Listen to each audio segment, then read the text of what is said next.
A powerful empire once stood on the edge of ruin, and the truth behind how it survived will shock you because it began with one man who refused to surrender.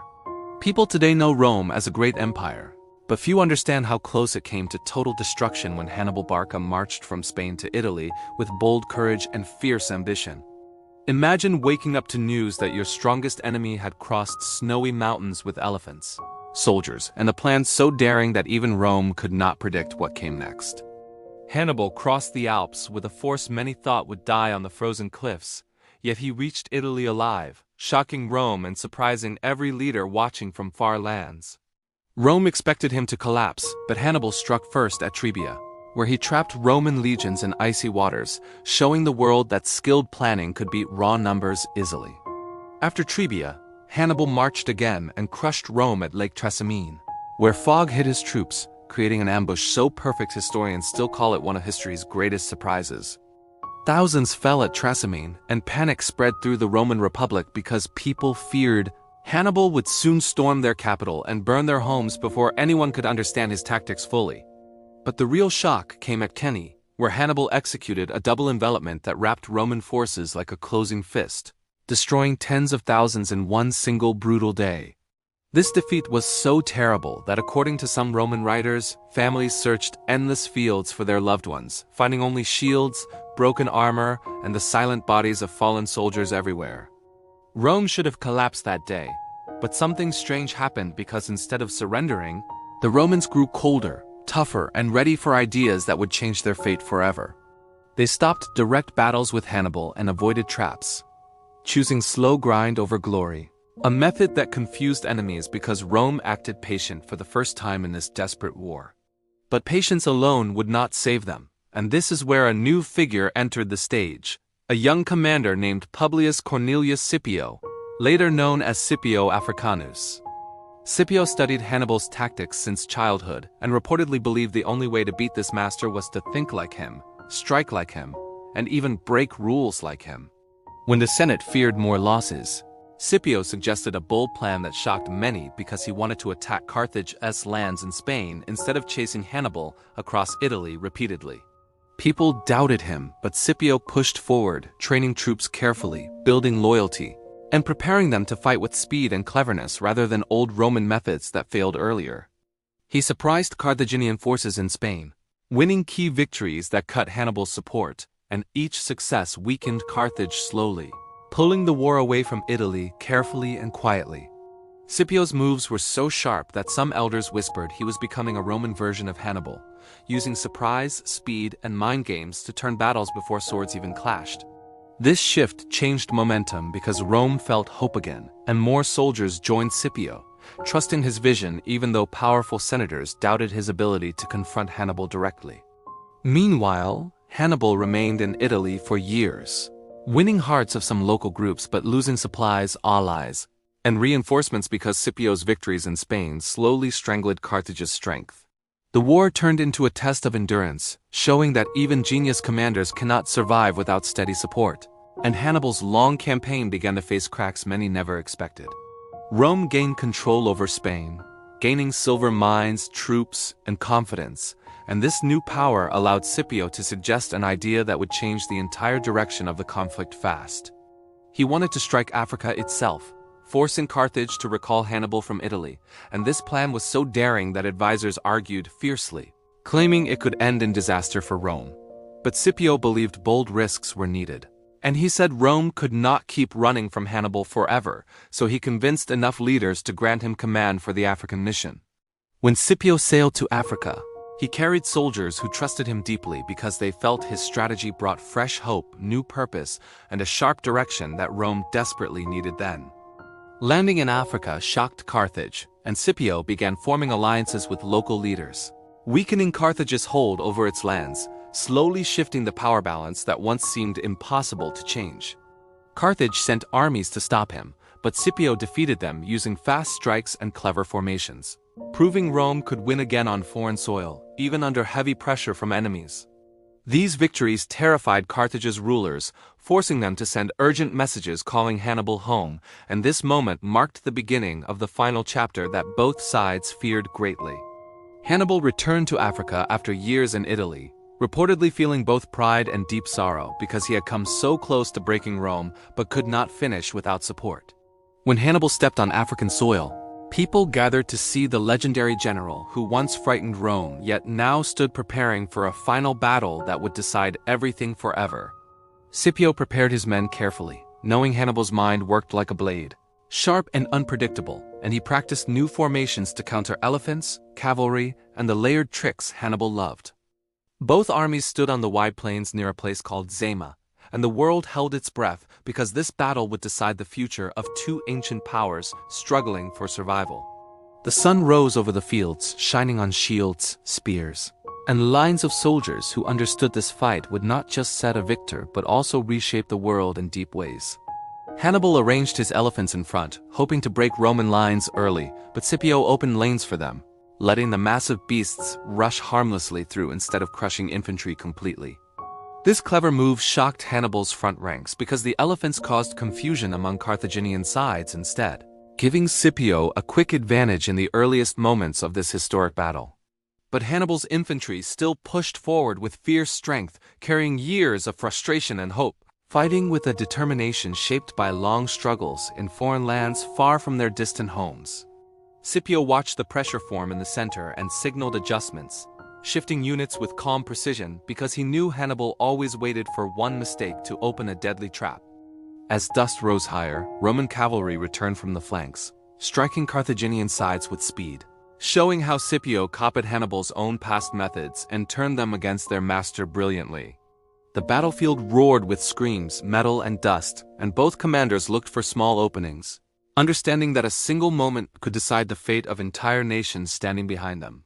Hannibal's veterans pushed hard, forming strong lines despite confusion around them, yet Scipio reinforced his center carefully, making sure Rome would not collapse the way it once did earlier.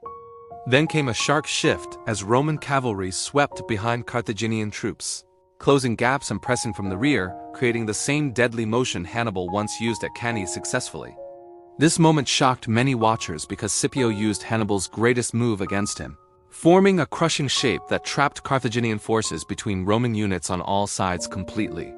Soldiers fought desperately, but the circle tightened, and Hannibal realized the battle slipping away, seeing his formations break in ways even his skill and experience could not reverse anymore.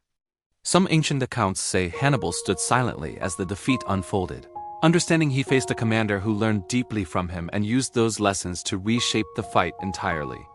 Carthaginian forces fell back, their lines cracked, and the battlefield grew quiet as Roman soldiers advanced with rising confidence, knowing this moment would echo for ages in stories and memory. The war that began with daring marchers, snowy mountains, and shocking victories now moved toward its end under the bright sky of Africa, where destiny waited for both sides patiently. Hannibal survived the clash but accepted the outcome with dignity, knowing Carthage could not continue the struggle without men, money, or allies left to support another long campaign again. Rome claimed victory at Zama, ending the Second Punic War and changing the balance of power in the Mediterranean, shifting strength from Carthage to Rome with massive consequences ahead. Scipio's name changed after the win, and he became known as Scipio Africanus, honoring the land where he defeated Hannibal and saved Rome from the danger that once seemed unstoppable. Hannibal returned to Carthage carrying heavy grief because he saw the nation he loved weakened, forced to accept harsh terms that limited its armies, ships, and influence across the region. Rome demanded heavy payments, control of lands, and strict rules, showing that the once proud Carthaginian Empire now stood under the shadow of a rising Roman power stronger than before. But the story did not end with one victory because this battle shaped how Rome would grow, build, and dominate, using lessons from Hannibal's strategy and Scipio's ideas for generations ahead. People in far places heard about the clash between these two great commanders, and some believe this moment marked the true birth of Rome as unstoppable expansion across the ancient world. Hannibal left Carthage later, moving between distant kingdoms, offering advice to leaders who respected his mind, though he always carried memories of battles lost and victories that faded slowly. Scipio returned to Rome and faced politics harsher than war, dealing with jealous rivals who feared his rise, proving that victory on the field did not guarantee peace at home. Yet both men remained symbols of genius, courage, and strategy, and their clash at Zama stayed in history as a reminder of how one moment can change the direction of the world. Even today, people study their moves, asking how Hannibal crossed mountains with elephants, how he won at Cannae, and how Scipio turned the tide with patience and careful planning. The war between Carthage and Rome was more than battles. It was a struggle of ideas, showing how a smaller force can shock a giant and how endurance can reshape destiny completely. This conflict changed borders, trade, culture, and the future of the Mediterranean, creating a chain of events that built the Roman Empire and shaped systems that influenced many later societies.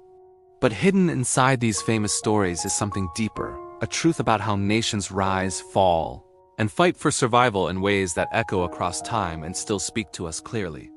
When people hear about Hannibal's victories, they are amazed, but when they see how Rome recovered from disaster, they learn how resilience can defeat even the greatest setbacks with determination.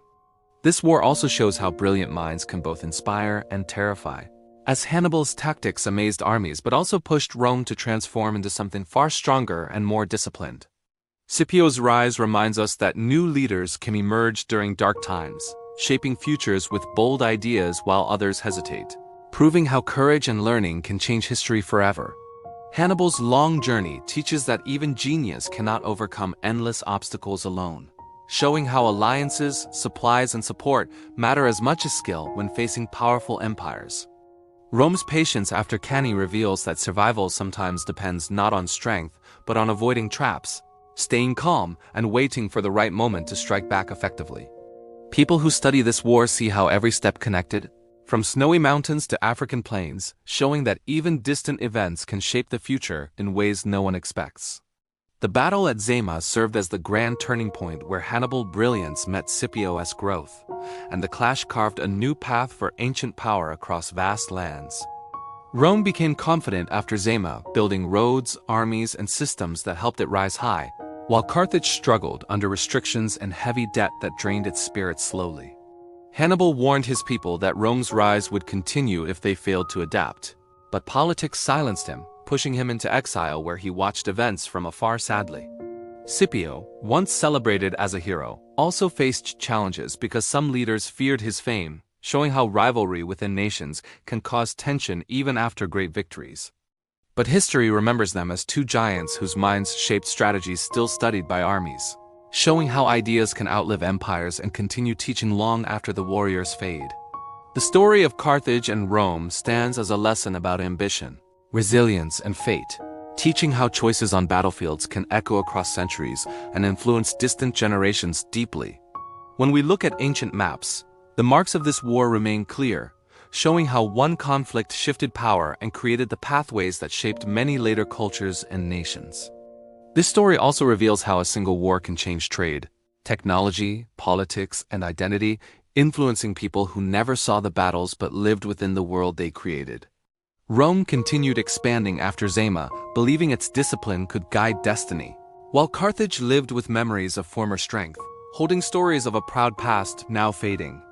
Hannibal's name carried both admiration and fear, while Scipio's name carried honor and respect, and together, their legends formed one of the greatest rivalries ever recorded in human history. Their battle shows that even powerful nations can fall if caught unprepared, and even threatened nations can rise if they learn, adapt, and embrace bold new strategies with courage. This war changed the ancient world and set Rome on a path that shaped laws, culture, stories, and systems still felt in many places around the world today. As we watch this story unfold, we see how ordinary soldiers, brave leaders, and risky choices created a turning point that shifted history forever and defined the future of continents. The clash between Hannibal and Scipio will always inspire wonder because their strategies pushed the limits of human skill, showing how intelligence can rival strength and reshape entire worlds. And as the dust settled after Zama, the world understood that the struggle between Carthage and Rome was not just a fight for land but a battle for the shape of tomorrow itself. The war shows us that even when defeat seems certain, new leaders can rise, old powers can fall, and a single decision can alter destiny more than anyone imagines possible. This is why the story still matters now, reminding us how courage, strategy, patience, and bold action can change futures, reshape nations, and inspire people far beyond their own time. And so part 1 ends with Rome rising stronger and Carthage weakened deeply, but the echoes of this war continue, leading toward new choices, new risks, and new turning points.